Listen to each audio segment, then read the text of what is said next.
We'll begin opening prayers.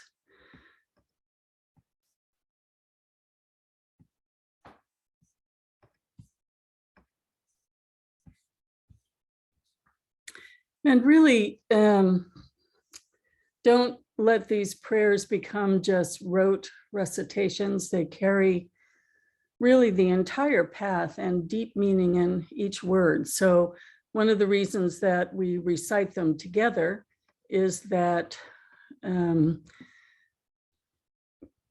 it's a practice of mindfulness, of reading, you might say, to really take in how relevant these words are in our own understanding and our own development.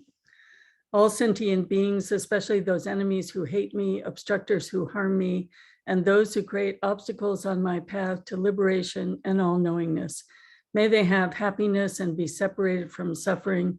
I will quickly establish them in the most perfect and precious Buddhahood. All sentient beings, especially those enemies who hate me, obstructors who harm me, and those who create obstacles on my path to liberation and all-knowingness, may they have happiness and be separated from suffering. I will quickly establish them in the most perfect and precious Buddhahood.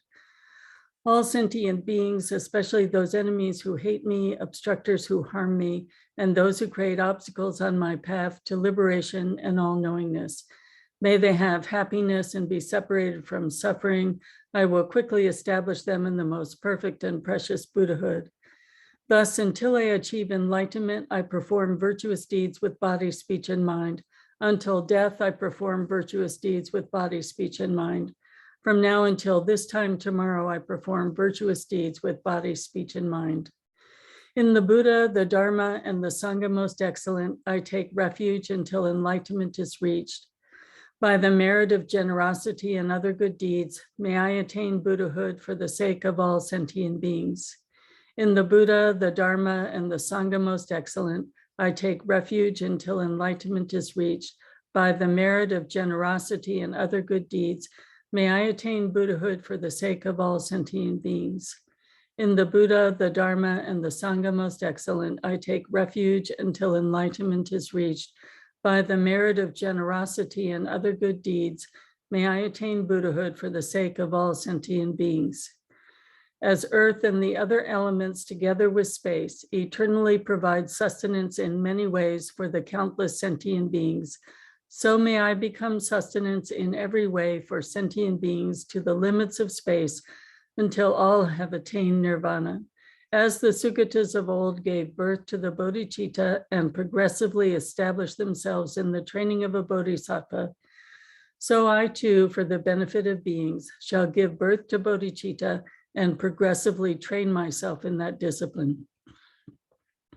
At this moment, my life has become fruitful. I have realized my human life. Today, I am born into the family of the Buddhas. Now I'm a child of the Buddhas. From now on, I will forthrightly perform the actions befitting my family. I will act so as not to degrade the faultlessness and discipline of my family. Just as with a blind man finding a jewel in a heap of dust, thus somehow bodhicitta has been born in me. This is the supreme Amrita which destroys death, the inexhaustible treasure which removes the world's poverty. It is the supreme medicine which cures the world's sickness, the tree which provides rest for beings weary of wandering on the paths of existence. It is the universal bridge on which all travelers may pass over the lower realms, the rising moon of mind which dispels the torment of the kleshas. It is the great sun which puts an end to the obscurity of ignorance, the pure butter which comes of churning the milk of the holy Dharma. For travelers wandering the paths of existence, seeking happiness with objects of enjoyment, it is supreme bliss near at hand, the great feast which satisfies sentient beings. Today, witnessed by all the protectors, I have welcomed the sentient beings and Sugatas, Devas, and Asuras rejoice. May all mother sentient beings, boundless as the sky, have happiness and the causes of happiness. May they be liberated from suffering and the causes of suffering. May they never be separated from the happiness which is free from sorrow. May they rest in equanimity, free from attachment and aversion. May all mother sentient beings, boundless as the sky, have happiness and the causes of happiness. May they be liberated from suffering and the causes of suffering. May they never be separated from the happiness which is free from sorrow. May they rest in equanimity, free from attachment and aversion. May all mother sentient beings, boundless as the sky, have happiness and the causes of happiness. May they be liberated from suffering and the causes of suffering. May they never be separated from the happiness which is free from sorrow. May they rest in equanimity, free from attachment and aversion. So, welcome again.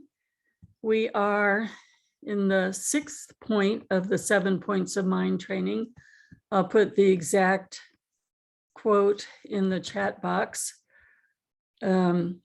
And this section in point 6 is about the disciplines we need to strengthen or create, the commitments that we are strengthening and understanding, and how to abide in those disciplines and commitments.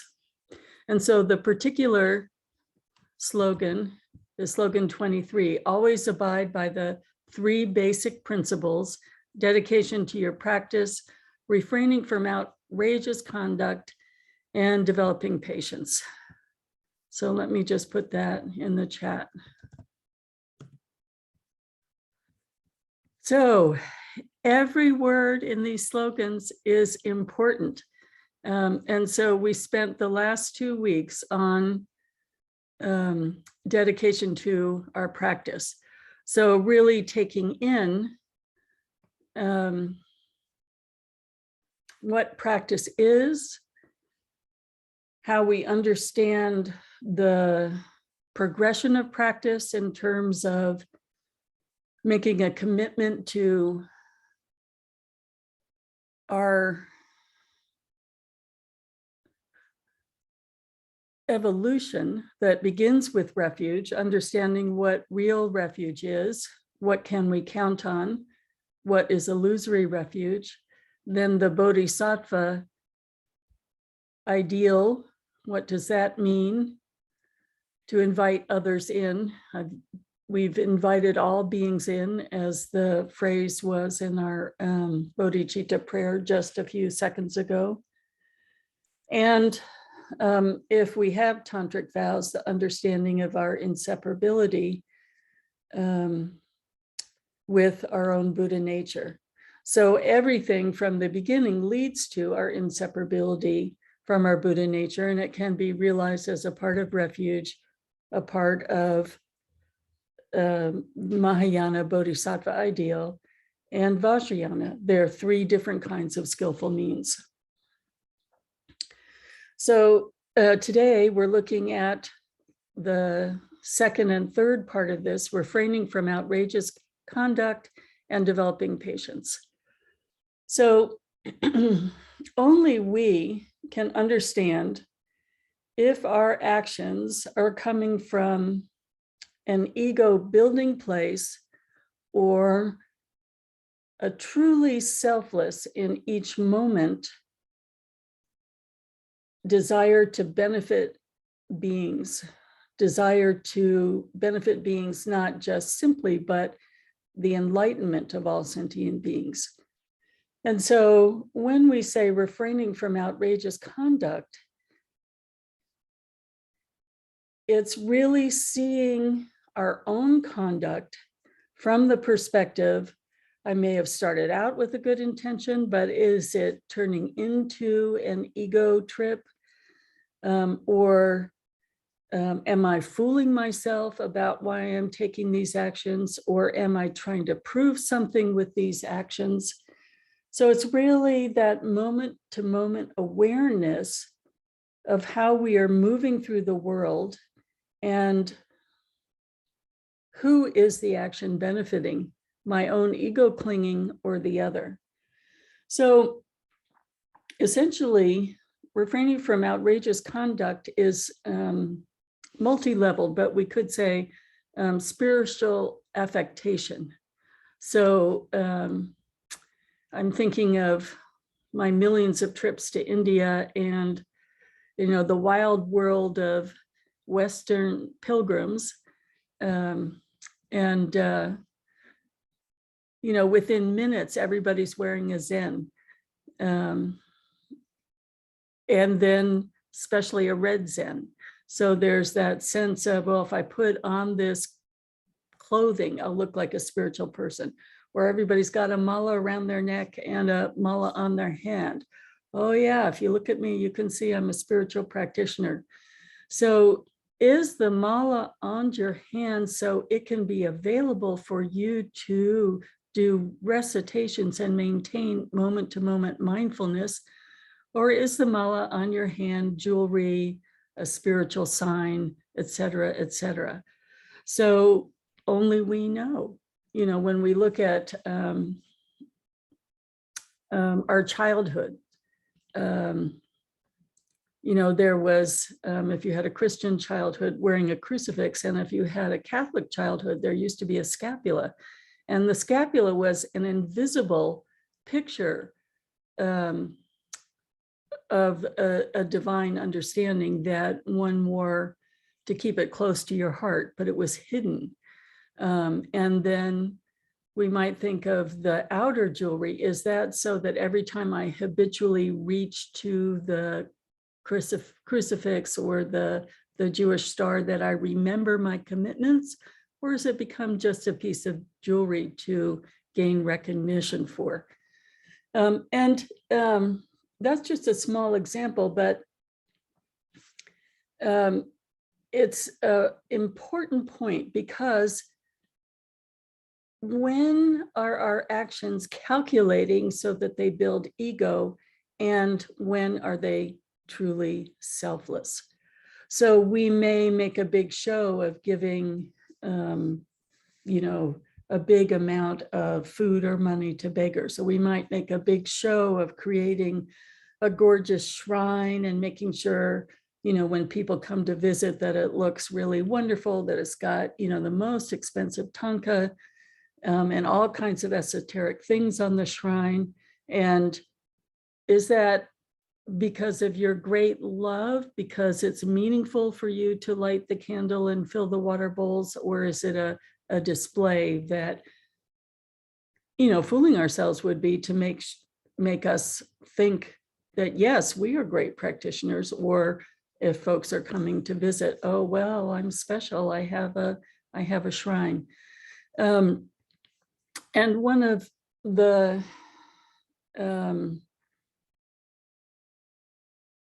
even trickier, as people progress along the path, is the kind of behavior that is shocking, and sometimes people engage in those behaviors to fool people into thinking they have spiritual attainment. And again, it's calculated. And so this particular aspect is described as defying spiritual traditions, like they talk about it as like destroying shrines, destroying stupas and things like that, just not caring about the spiritual traditions as a way of saying, oh, I'm beyond that. I'm now in a different state where those displays are unimportant. So we can see the one example: a shrine can be ego building, and taking the shrine away can be ego building. Only we know, are we fooling ourselves with an affectation? Are we calculating to display something so that others think we're important? And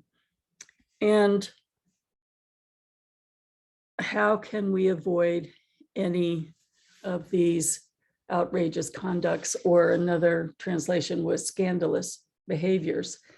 The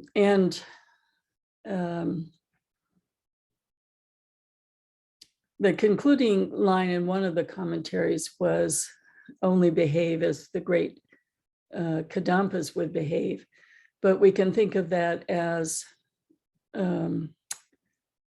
even the Dalai Lama, when he gives a lecture, he begins the lecture by saying, I'm an ordinary monk. I have no particular spiritual attainment. My practice is in the basement. So he's not claiming the throne. Often he's seated on a huge throne, a double-sized throne. He's not in any way using any affectation whatsoever, even though he has such a extraordinarily high position and extraordinarily beautiful mind of bodhicitta. And then the second part today is then patience. And of course, we talk about patience a lot. And we've been discussing it. I mean, we must have done 3 months on the patience chapter of Shantideva's Bodhisattva's Way of Life a year or two ago. We're always talking about patience in terms of something arises in life, how important it is to pause and think about what choice we're making. And I found it really interesting in the commentaries today that there was a different take on patience in this context. So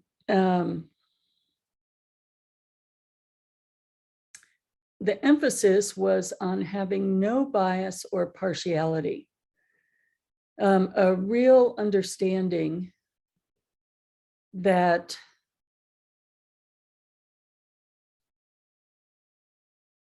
any kind of bias was a lack of patience, that all the ensuing behaviors from our bodhisattva path, and not even thinking of the bodhisattva path, but the way we live our lives. We would like it to be the bodhisattva path, but let's look at the way we live our lives and see if aggression arises in any form and how to have patience with that aggression. So the bias and patience go together. We have all the different kinds of biases that we're aware of today, race, class, and gender.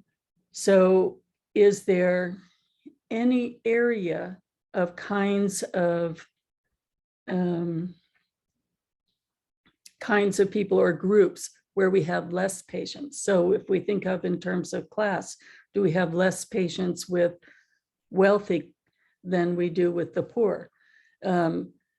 Direct work with people with all kinds of challenges in life and mental illness. Are there kinds of situations where we have less patience? Groups of people that we find it more difficult to be patient with, to be more difficult to have continuous loving kindness. Maybe we're really great at the soup kitchen, but in our families, we have no patience. And so this particular echo of the theme of patience that comes over and over again is no double standards for us. Look at all of our life, all of our behaviors. Where is it that there's a gap in mind training? You may be great in this area and great in this area, but there's that one area left where you say, oh, okay, I'm going to save that one for later. I'm not ready to do that one. That one is more difficult. How is it that we are holding bias in our training that we can leave the gap? So it's tremendously interesting to really apply this not to others, but to ourselves. We know if we're engaged in activism, for instance, pick your favorite area. Where does that true intention move into ego building. We know if we're in conversations, proving a point, having to win an argument, whether it's with friends or family, is that for their enlightenment, or is there ego clinging, ego building in wanting to win the argument? How are we getting caught up in roles in our life? The activist as the idealized helper and the victims as everyone else, or the knower in terms of the right view on all the different isms versus the ignorant one who has to be changed in some way by our brilliance. Is that ego clinging, or is that conversation, that action really truly for their enlightenment, really holding love, really holding patience so that that person can think in a less confused way? So there is just so much in the two words of outrageous or scandalous and patience to really see, yes, this is mind training. Mind training is the moment-to-moment awareness of where we slide into from our good intentions into an ego clinging or calculating, where we avoid, sidestep mindfulness so that we don't have to see the area in our lives that's still rife with confusion. So a lot to think about this morning. I'm going to invite contemplation. I think this is a wonderful slogan to contemplate. And then we'll have discussion. So let's begin with 10 minutes of contemplation.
So I'll do a quick dedication and close the Facebook.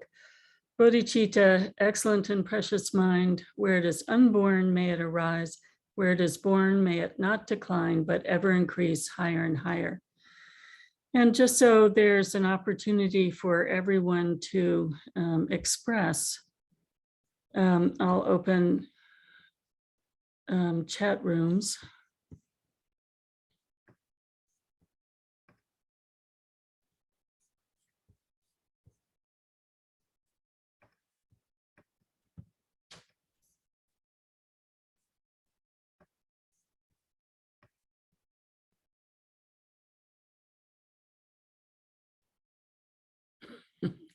It's been a while since we've done that.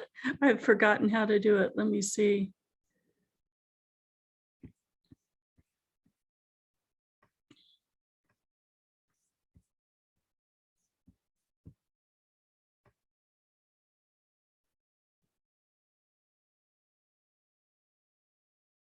Well, never mind. Let's have an open discussion then. I can't believe that it's been that long that I've totally forgotten. So Khenmo, I think what you do, may I say? Yeah, please.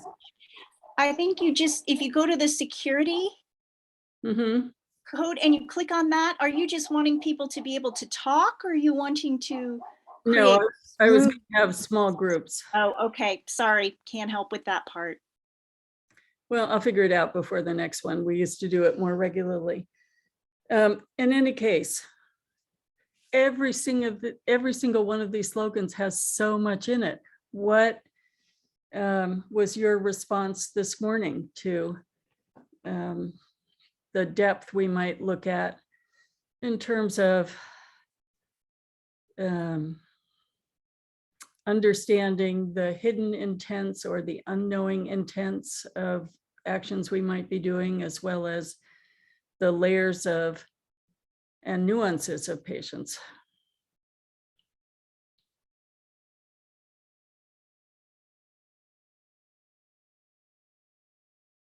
For me, it brought back my radical 30s of street theater.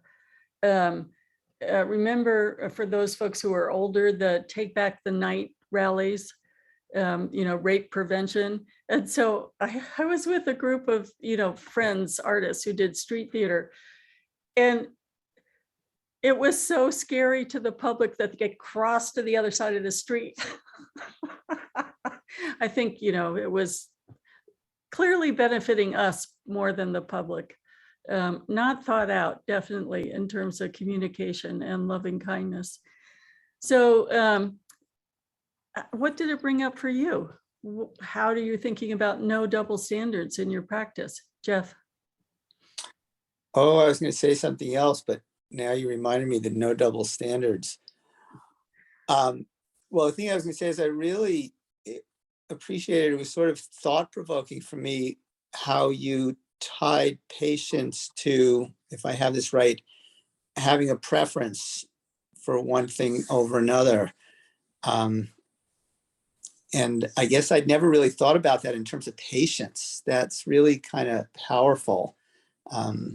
That if I'm wanting this and I'm not wanting that, that's, if I'm in a place of patience, then I don't know, it's sort of like, well, eventually I'll have both, or either or neither. Like everything will always happen eventually. So just wait. I'm not sure if that's exactly it, but.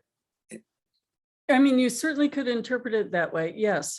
And it has a lot of depth to explore in terms of when we're patient and when we're not, what we're patient with and what we're not. And, what you were responding to is also the double standards. Like, it's okay to be patient with this, but I want that, so I don't have to think about it. I'll just go after what I want in terms of having a bias towards this or that. Mm-hmm. Yeah, boy, there's a lot there I want to think about. And then the other thing, and maybe I'm in a unique position, or just more to the extreme, the whole double standard thing really brings up a lot for me, being one who works in Washington in the realm of political reform and politicians. And, I have to do my work, I think, I have to be very careful what I say. Exactly. Who are you patient with and who are you not patient with? Yeah, and if I talk to a member of Congress the same way I might talk to a family member, or vice versa, I'm not sure if I'm being effective in either case. Maybe it's to be skillful, to always be skillful. Well, yes, and inner and outer skillfulness. Where are we sliding into, oh, I'm such an effective communicator, or I'm, my cause, I'm such a great representative of my cause. Yeah, I mean, and I'm not saying this to you, I'm saying to all of us, and to me, also as well. It's a level of sensitive awareness that goes to the root before it goes to speech or action. Mm.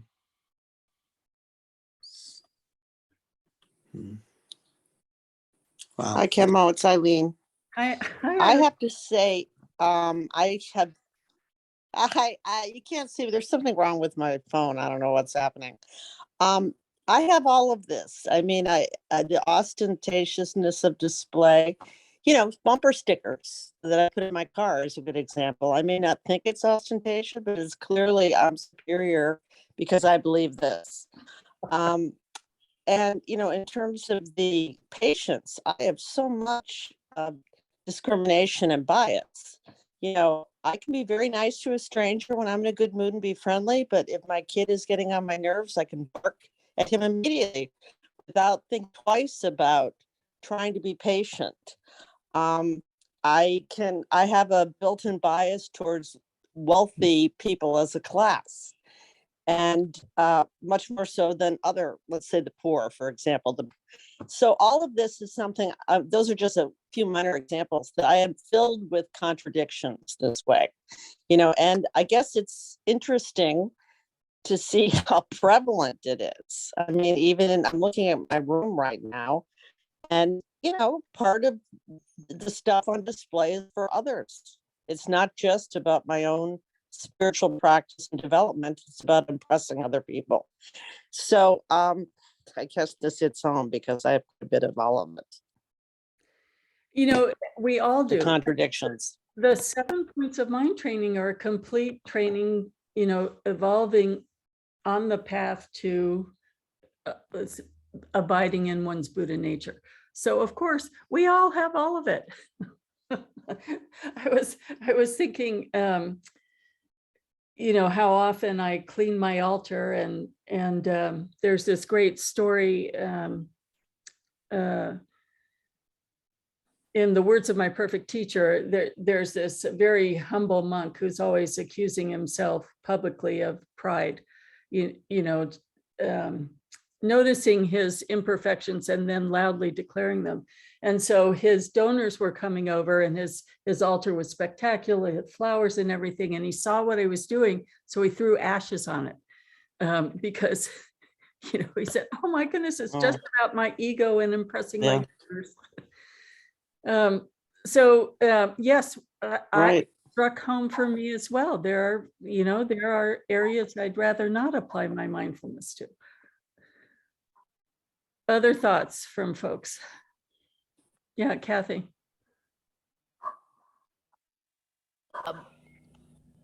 So for me, as you've mentioned, these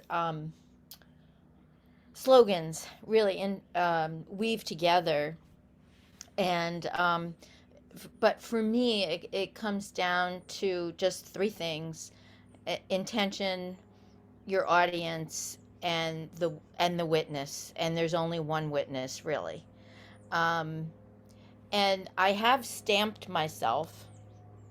So Hung and Om, and that's that's because I need reminders um, of those three things, particularly when, sorry, there's an airplane going over. Um, in challenging situations, I catch sight of it and it's a good reframe. So anyway, that that's my thought on it. It's true. And, you could say that's almost the whole path. And the important thing is the witness. How are we really looking at our intention from beginning to end and moment to moment? And some things might be incredibly helpful. And they might be helpful one day and used in a calculating or manipulative manner the next day. So what are the habits? Yeah. And are they always fresh? Mhm. Other thoughts, other folks?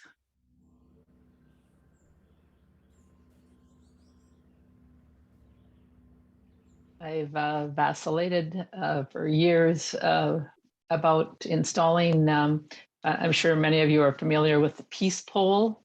It says, "May peace prevail upon the earth," in different languages all around it. And it's pretty low key, like it's, I don't know, maybe 5 feet tall, and it's not flashy. But I can't reconcile that installing that in my front yard wouldn't also be making a statement that I'm peaceful and you're not. Like some people would interpret it that way. And as soon as I get to that point, then I go, oh, do I really need to do this? That's another important point, Peggy. Here we are studying traditions of many different cultures, and then like I'm in a neighborhood where I'm probably the only Buddhist, and so what would be natural in one person's yard is scandalous in another person's yard. So yeah, absolutely. Barbara. So I won't even put a bumper sticker on my car, because what if I don't do that when I'm driving? You know what I mean? I would be so embarrassed. But see, it's all about me, but still, why put myself in that position? When I was reading it, I was like, well, what is outrageous behavior? That was my first thought was, what I consider outrageous behavior, somebody else might not. But it doesn't matter what they think. But, what I found is, the pause has been lasting a long time with me before I say something sometimes if I think I should pause, or, sometimes I don't even say anything. But people are saying to me, Barbara, do you have something to say? And it's like, because I'm like looking at them, And the other thing that happened to me that I realized was saying something in a conversation to somebody, but there's other people there and the other people take offense. I mean, I can't really help that, but I didn't like that I said that, because I could see how I was being very, I don't know, I said something like, I started out like saying to the other person, well, how could people not do this? And that's just brought in a lot of controversy into the conversation, a lot of anger, and so I'm really trying to pick and choose words. And I guess that's how my outrageous behavior is today. I'm older, so I can't do as much as I used to, like, you know, unless the only thing that happens to me is if I see injustice being done, I just lose control, you know. If I'm in the public and I see something, I really restrain myself on parents yelling at their kids, because I understand that. But if there was a guy, chasing a girl, I mean, he wasn't hurting her, but I should call the police, I shouldn't say, hey, you stop it, but that's what I did. Well, there are some things that one does on the spot in an emergency. Really, it's really good to go back to the commentaries, because we are studying something that's been translated many times before we see it. And so the intent of the outrageous is this calculating or your kindness masquerading to prove your spiritual, level or whatever.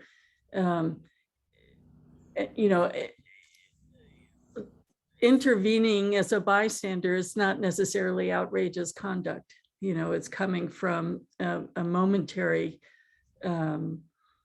seeing the deep hurt that's potentially going to happen and saying stop and breaking that cycle. So these are very reflective considerations. It's asking us to say, look at all of the actions and see where there is a taint of ego clinging.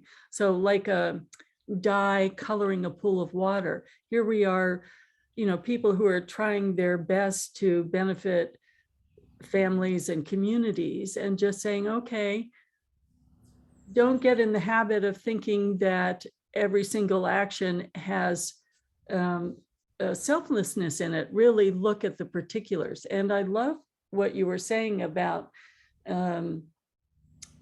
noticing how talking to one person is being heard by a number of people. So letting your field of awareness get larger in each situation. And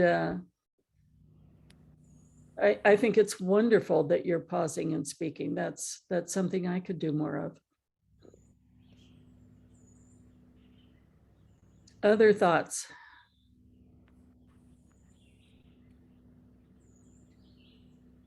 I'd like to check in with Ashanti and Talanka. How are things going with your families in Sri Lanka? And how are you two doing with Wei and having such a difficult,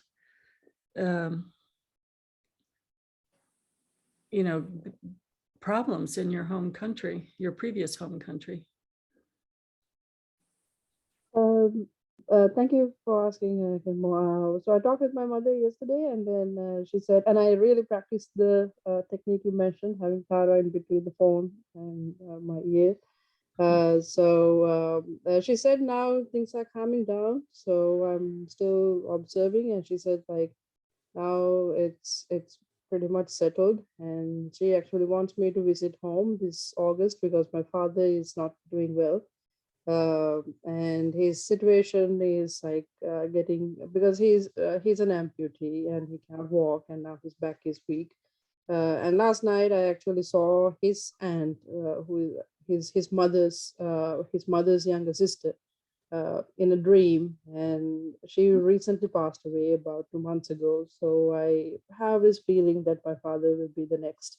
So if the situation is settled, I would like to go and visit with him, because so that I don't have any regrets. Yeah, so give me your prayers, and then so that everything calms down, so that I can visit with him, and then have a or in other words, like get my mind settled, so that I will not have any regrets one day. So. Mm-hmm. And Talanka, how are you today? Thank you for asking, Khenmo. I'm doing okay. So I talked to my brother and his wife who live there still, and what he's been saying is just pretty much similar to what we see on some of the news channels. It's affecting everyday life a lot, and but they're safe, and there are a lot of activity like processions and things like that, and people I know, and including my brother and their friends, they seem to be handling things okay, but I think there's this sense of fear probably coming from uncertainty. Um, is it going to get worse? So that's sort of, yeah, but I'm doing okay. When he talks to me, I just listen. I don't give my opinion because it's not going to change anything or help anything. So yeah, thank you for asking. You know, it's so interesting. When there's emergencies, sometimes we can be really mindful. And Ashanti, what you were saying in terms of visiting your father, I had my late 40s and early 50s, I did a lot of hospice work, and it was such an incredible training to really think every single time I saw someone, it might be the last time, and to have that awareness of patience and kindness because it was so evident in a hospice that so many folks were dying, and then to build that into, you know, it's so easy to forget. We've probably forgotten half of the insights we had during the first year of COVID, you know, that, you know, when we talk to this person, who knows the next time this relative may be sick and, you know, quite in danger. So these trainings are directly applicable, and sometimes we see them, and the point of them is to see them moment to moment more and more often. And that's why it's written, they're written in terms of easy to remember slogans. So let's say from this one, always remember the 3 basic principles is what I might memorize. And then from studying them, I would know that that's a key to keeping the Dharma at the front of my mind, not getting into egoistic conduct, and having patience in the moment. So it's very, very helpful to study them in depth and then memorize them, because they do come immediately to mind. Okay, so time for, oh, Donna, last question, last comment. I was just curious because I probably missed the week where it happened, but is there a common text that we're all working from? Or- No, there isn't. Okay. I think it's Pema's book, When Things Fall Apart, that she focuses on Lojong, although she does include it in other texts. But that is definitely a great reference. And then there's a Jamgon Kanto commentary, and then a third commentary. So I'll remember next time to write the books that I'm referring to, but I believe it's When Things Fall Apart. And for those who want to remember, today there is a live stream of Pema Chodron. And if you are not available today, they're having it up for a month. So it's a fundraiser for Zigor Control's Sangha, but it's a donation of whatever amount. And it was in our most recent newsletter, but I bet if you Googled Pema Chodron live stream, you'd come up with it. So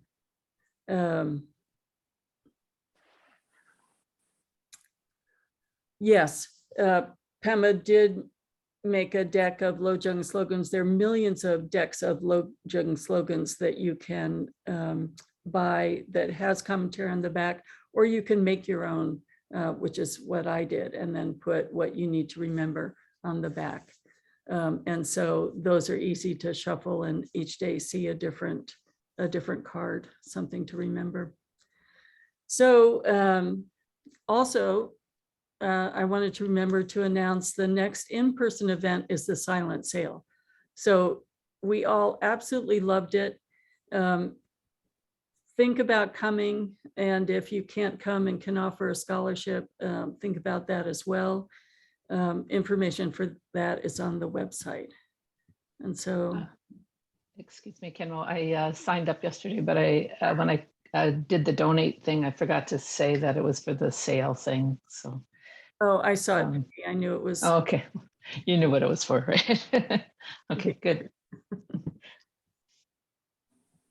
Hi, thanks, Peggy. I did the same thing. This is Joanne. I knew. By this virtue may I achieve omniscience, and may all who travel on the stormy waves of birth, old age, sickness, and death cross the ocean of samsara by defeating all enemies, confusion, the cause of suffering.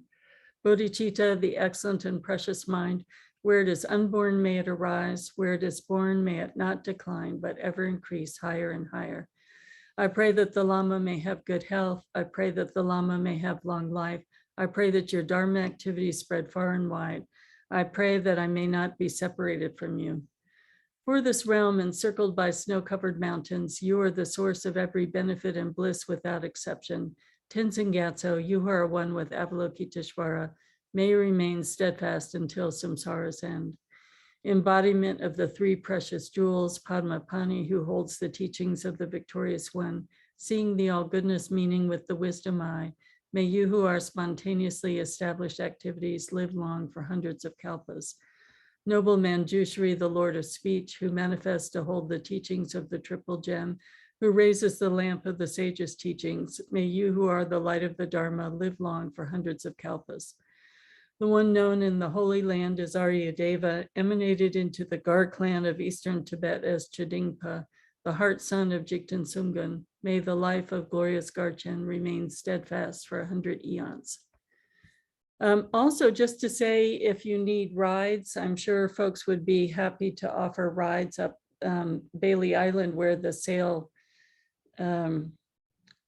takes place, is about an hour and a half north of Portland. And another announcement was Maureen, the wonderful farm, I don't even know how to describe it. Maureen and Ken, the hosts of the farm meditation, donated all the proceeds. So they donated what was going to go towards the food, their part, as a donation to the nunnery. So just, just so lovely, the whole sense of abundance and kindness and generosity of being received with that. And again, thank you, Nancy and Kathy, for all of your work. So have a lovely day. Always a pleasure to go into these slogans and contemplate them together. And take care, and see you during the week or next Sunday.